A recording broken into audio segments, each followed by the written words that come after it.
Opened in 1909, Spirella was perhaps the most famous corset makers in the world.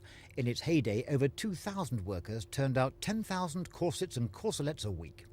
The foundation of the company's success was the invention of the unbreakable steel stay that could be twisted and curved to follow the seam of the corset's fabric. And the steel-boned corset proved to be the mainstay for the fashions the misses of the times wanted to wear. And right into the 50s and 60s, the made-to-measure corset, because that was the kind Spirella specialised in, was the garment that could conform the figure of a woman into the figure that a woman wanted.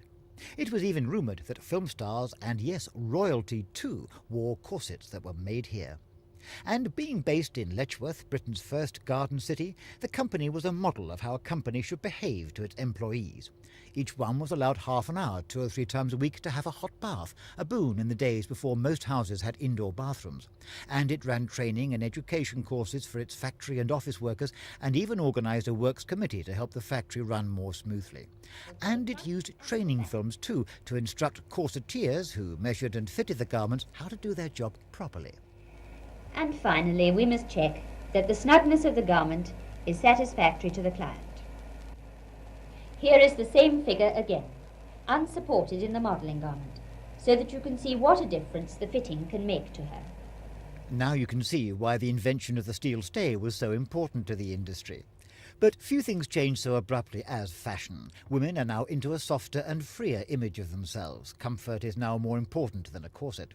And so it is that where once Spirella occupied all this building, they have, since the 1970s, needed less and less space and fewer workers.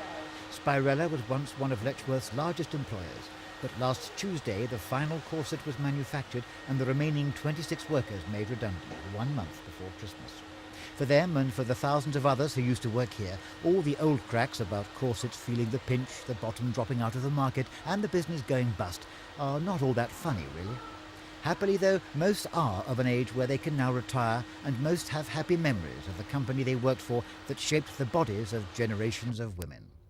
Christopher Rainbow for Thames News.